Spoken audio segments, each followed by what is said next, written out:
Саламатсыздар ма, құрметті оқушылар? Бүгінгі өтетін тақырыбымыз квадрат теңдеулерді шешу. Сабағымыздың мақсаты квадрат теңдеулерді шешу. Енді оқушылар, біз өткен сабақта квадрат теңдеулердің түрлерімен таныс болдық. Толық квадрат теңдеулер ax квадрат плюс bx плюс c тең 0 түрінде берілген теңдеу.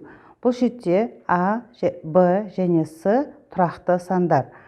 Екінші теңдеу келтірілген теңдеу. А коэффициенті 1-ге тең болғандықтан келтірілген теңдеу дейміз.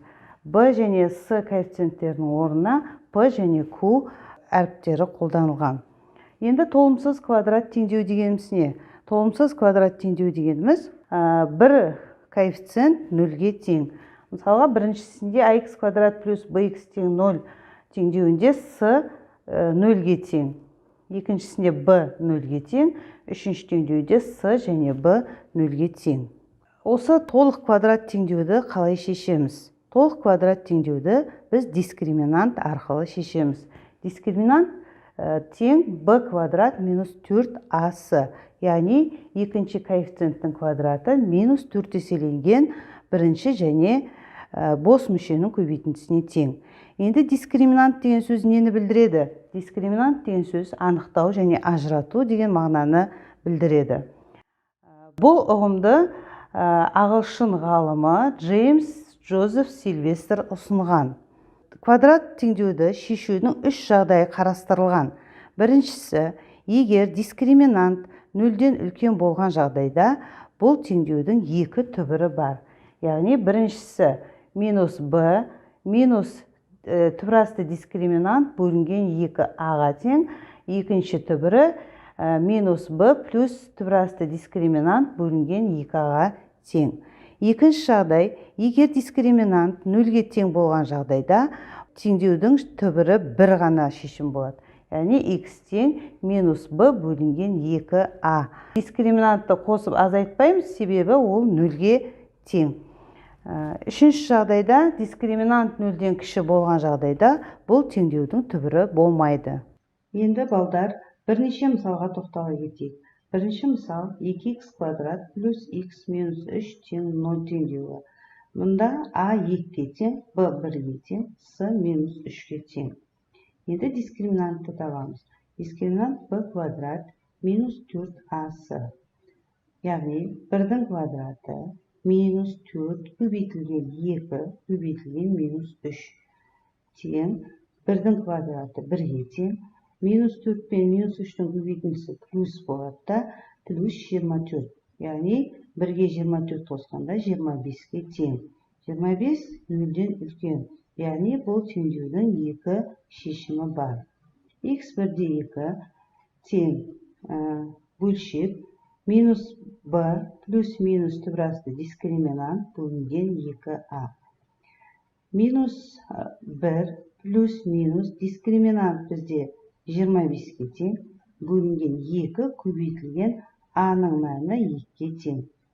Минус 1 плюс минус түбірасты 25-тен бізде 5 шығады. 2-ні 2-ге бөлсек 4 болады. Енді x1-ді табамыз. Минус 1 плюс 5 бөлінген 4 тең. 5-тен 1 алғанда 4 болады. 4-ті 4-ке бөлген кезде 1 болады. x2 тең минус 1 минус 5 бөлінген 4 тең. Минус 6 бөлінген 4.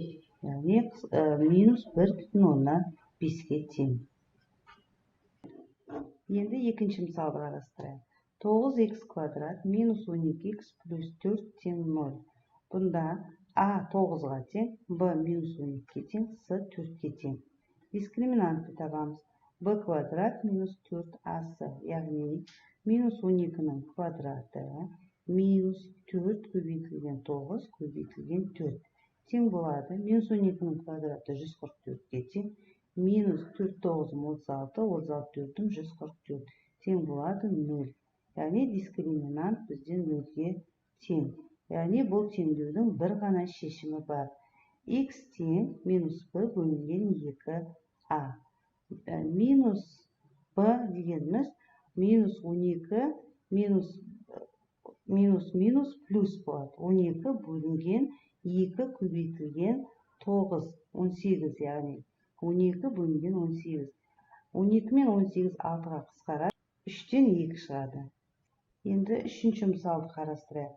3х квадрат минус 2х плюс 7 тең 0. Мұнда а 3-ге тең, б минус 2-ге тең, с 7-ге тең. Дискриминант b квадрат минус 4ac, яғни минус 2-нің квадраты минус 4 көбейтілген 3 көбейтілген 7. Минус 2-нің квадраты 4-ге тең. 4 шым 12, 12 жетім 84-ге тең. 4 минус 84 минус 80 шығады. Бұл 0-ден кіші, яғни бұл теңдеудің түбірі болмайды. Бүгінгі тақырып түсінікті болса, балалар, мына тапсырмаларды орындаймыз.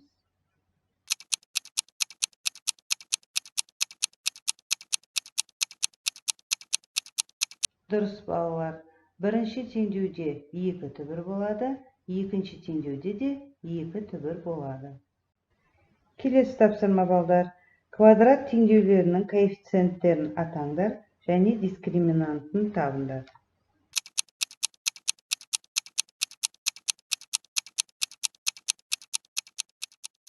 Жарайсыңдар, балалар. Бірінші теңдеуде а 3-ге тең, б минус 12-ге тең, с минус 9-ға тең. Дискриминант 252-ге тең. Екіншісінде а минус 1-ге тең, б минус 12-ге тең, с 21-ге тең.